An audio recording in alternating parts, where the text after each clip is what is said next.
Nama saya Ilham Saputra dengan NIM 010852200014.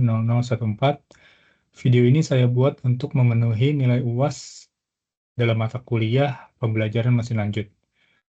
Proyek ini adalah tentang sentimen analisis, di mana data diambil dari Kaggle tentang review coffee shop Starbucks.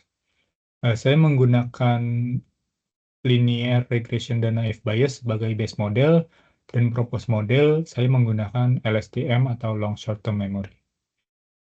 Nah, yang pertama, kenapa sentimen analisis itu perlu di dalam bisnis? Karena dalam sentimen analisis itu kita bisa melihat ulasan komentar di dalam media sosial atau review bisnis kita. Kita dapat memahami bahwa pelanggan merasa puas atau senang dengan produk kita atau tidak.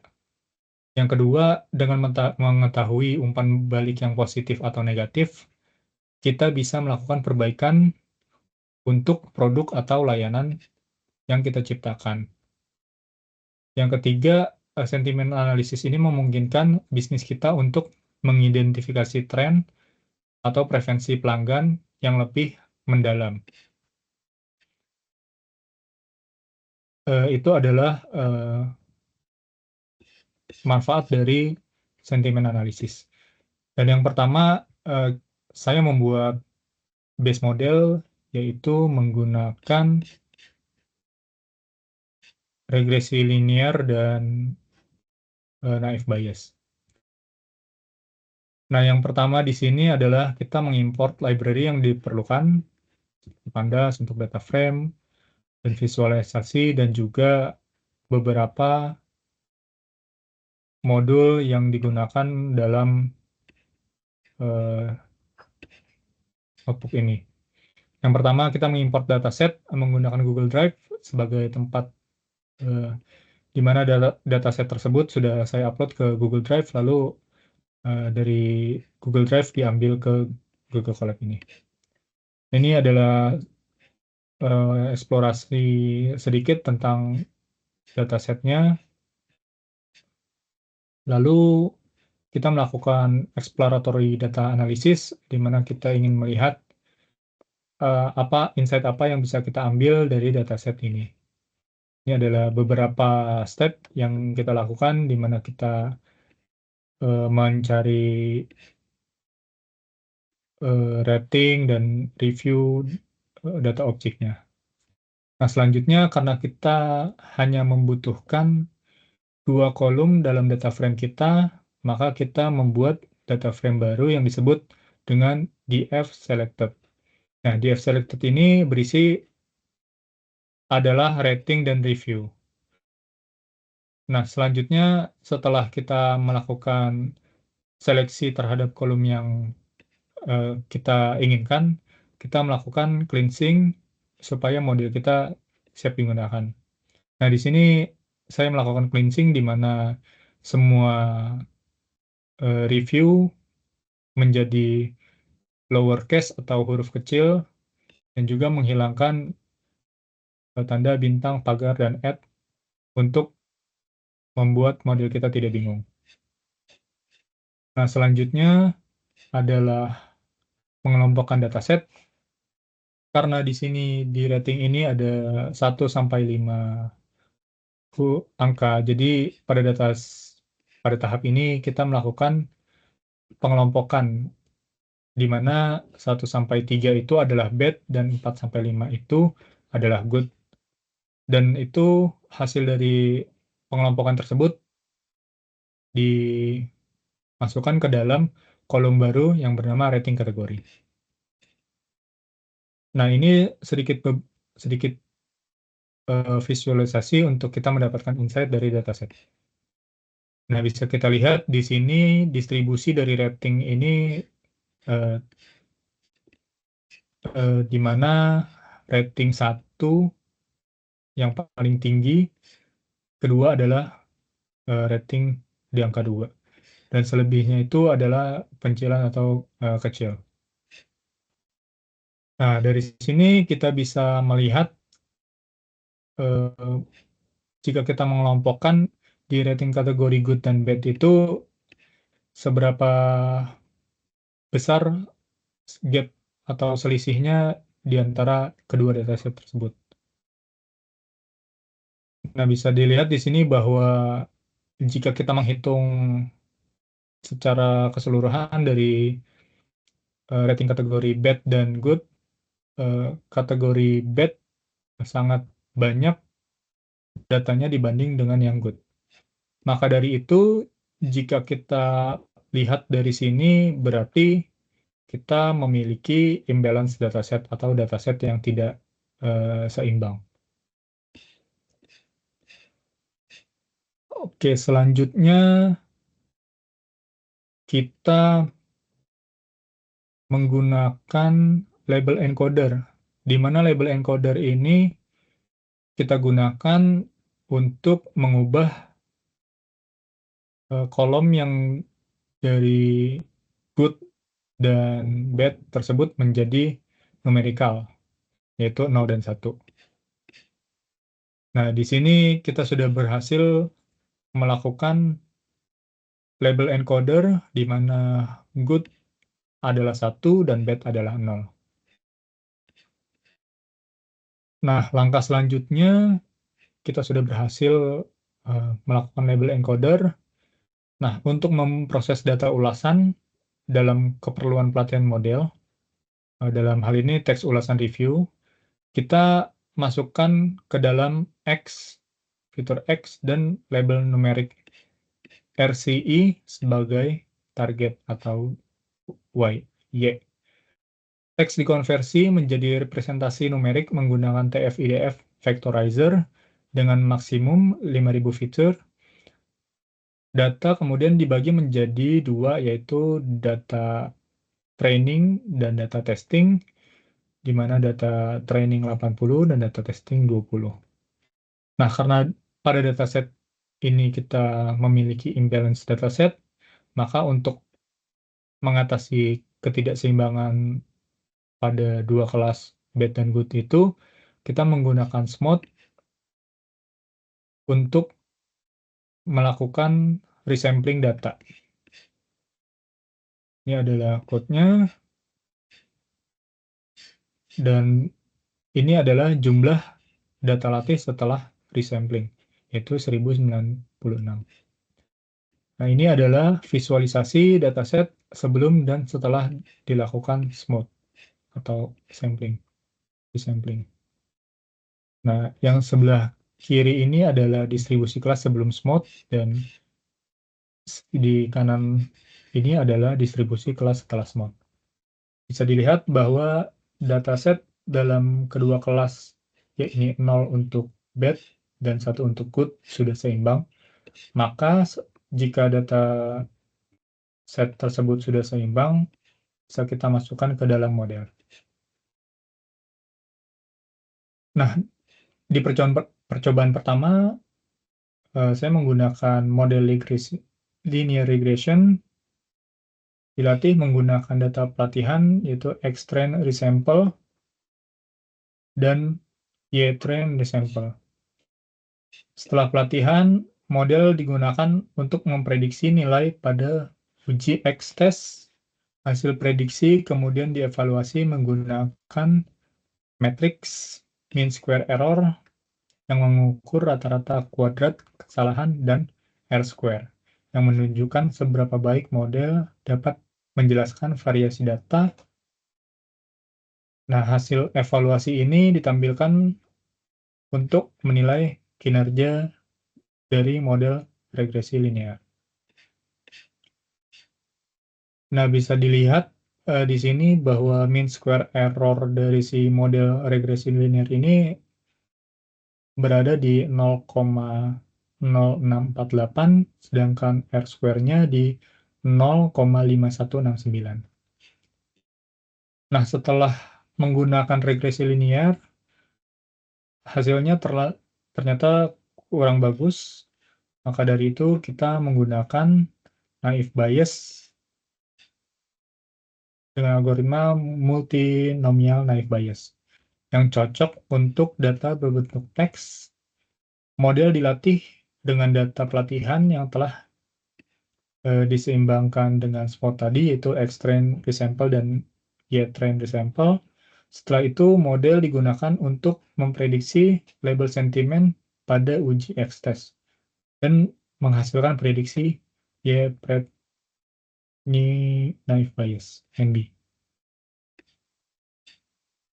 Ini adalah tahapannya.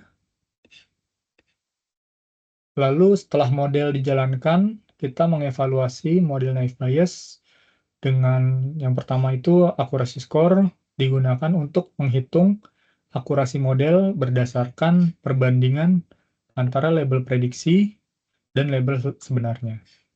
Selanjutnya adalah classification report, di mana menghasilkan matriks evaluasi seperti precision, recall, dan F1 score. Kemudian confusion matrix digunakan untuk menghitung matriks yang digunakan untuk memvisualisasikan seberapa banyak model naive Bayes ini bisa menebak secara benar dan salah di dalam confusion matrix. Nah, Seaborn ini digunakan untuk membuat heatmap dari confusion matrix dengan label yang sesuai dengan sumbu X dan Y. Ini adalah code-nya. Setelah dijalankan, maka bisa dilihat dari hasil model naive Bayes ini, akurasi sebesar 0,9141, sedangkan classification report-nya seperti ini, dengan total akurasi 0,91 dan F1 score-nya di kelas 0 itu 0,95 dan di kelas 1 atau good itu 0,76. Nah, bisa dilihat di sini bahwa dalam model naive Bayes bisa menunjukkan akurasi 91,41%, yang berarti model dengan naive Bayes bisa memprediksi sebanyak 91 data yang benar dari 100 data. Precision dan recall untuk kelas 0 cukup tinggi, masing-masing 97 dan 93 dengan F1 score 95%. Namun, model masih kurang akurat pada kelas 1 atau kelas good dengan precision 69% dan recall 85%. Ini menunjukkan bahwa naive Bayes masih sedikit mengalami kesulitan untuk memprediksi kelas 1 dibanding kelas 0.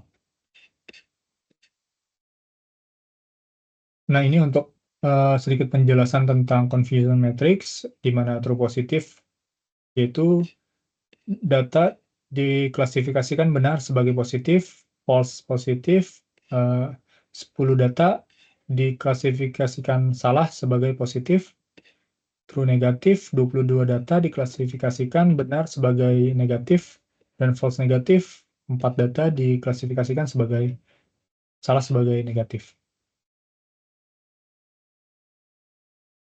Jika dilihat dari si confusion matrix ini, dia sudah cukup baik untuk bisa banyak memprediksi true positif, di mana hasilnya sesuai dengan prediksi dari model tersebut. Nah, selanjutnya sedikit visualisasi tentang komparasi antara model linear dan regression. Yang sebelah kiri ini adalah, yang berwarna biru adalah bar plot dari linear regression, dan sebelah kanan adalah dari naive Bayes. Nah, bisa dilihat dari kedua model tersebut bahwa regresi linear mengapa hasilnya tidak baik, karena regresi linear itu tidak cocok untuk sentimen analisis yang melibatkan teks di dalam kategorinya. Karena si linear regression ini bersifat diskrit atau angka, sedangkan regresi linear ini hanya bisa memprediksi nilai kontinu.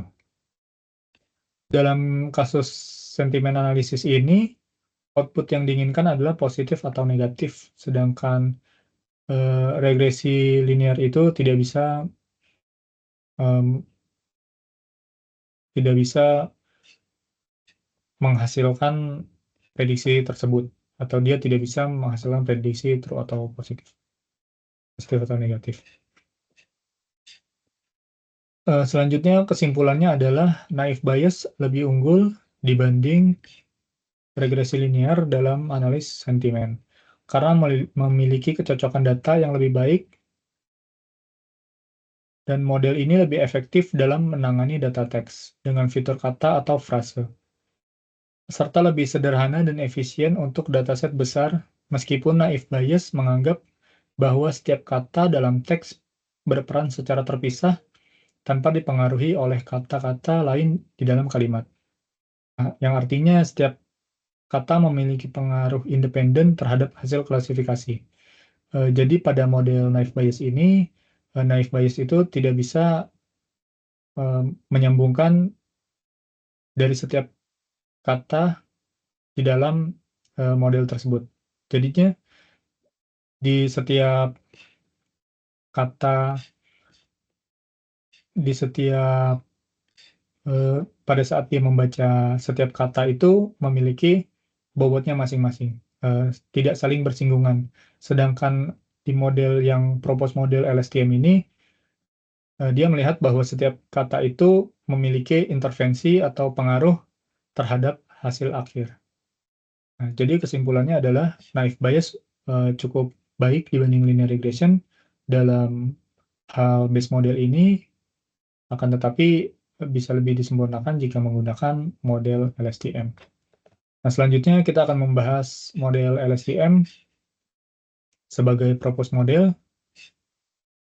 Nah, ini adalah untuk Google Colab-nya dari si LSTM itu sendiri dengan dataset yang serupa dan juga dengan metode cleansing dan metode oversampling yang sama pada dataset sebelumnya, maka bisa langsung kita gunakan atau kita masukkan ke dalam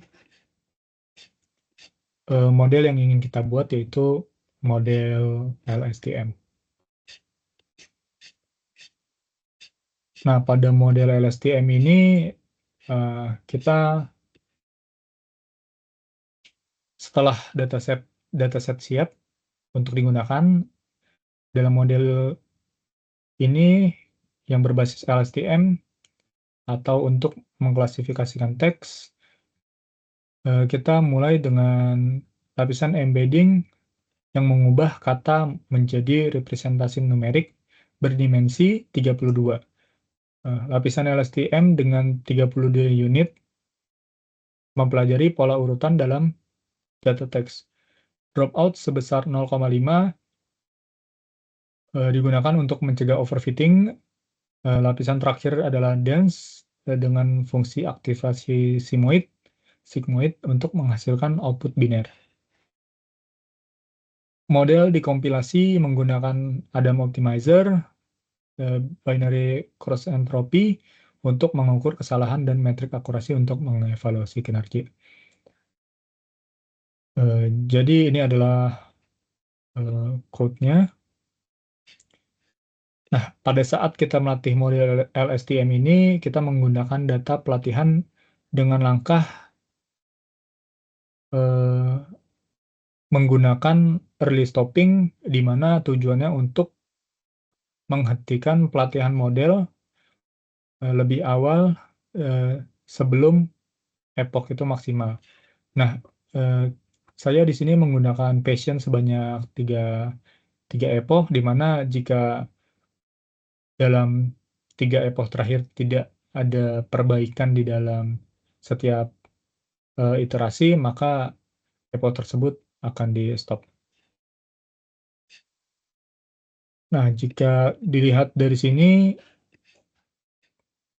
kita bisa melihat pada saat kita ingin melakukan epoch sebanyak 20 kali, tapi epoch tersebut berhenti di 11 epoch. Jadinya pada saat 11 epoch ini berhenti karena si early stopping ini sudah bekerja. Jadi si model menghitung di dalam 3 epoch terakhir tidak mengalami perbaikan, maka dari itu otomatis epoch sudah berhenti atau dihentikan.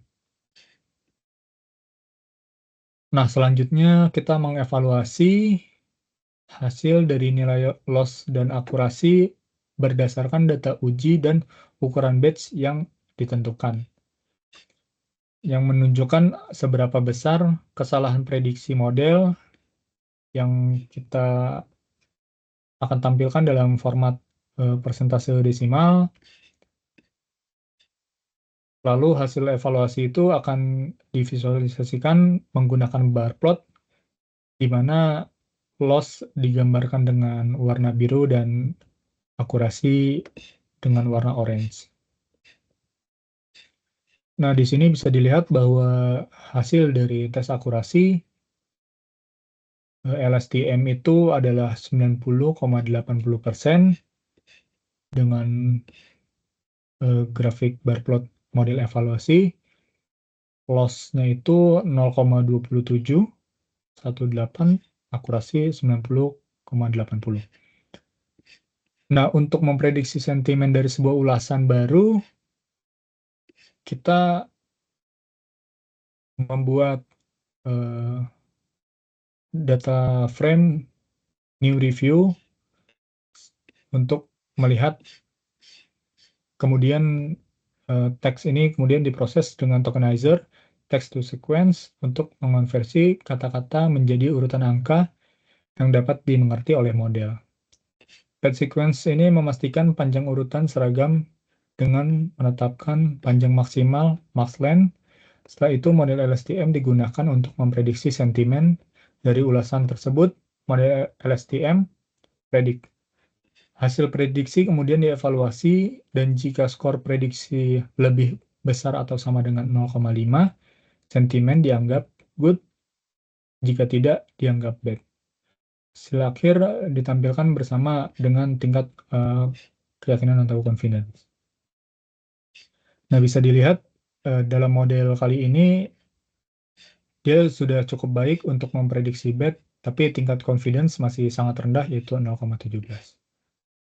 Nah, kesimpulannya adalah meskipun akurasi di LSTM ini lebih kecil dibanding akurasi dalam naive Bayes, di mana yang tadi naive Bayes bisa 91,41%, sedangkan LSTM hanya 90,80%, beda sedikit, tapi menurut saya model LSTM ini lebih baik dalam hal pengenalan sentimen analisis, dalam hal ini review, karena si LSTM ini bisa melakukan LSTM ini memiliki kemampuan untuk mengolah setiap kata menjadi sebuah frase yang bisa menentukan ini adalah dalam kumpulan kata-kata ini adalah review negatif atau review positif. Jadi LSTM itu memiliki keunggulan tersebut.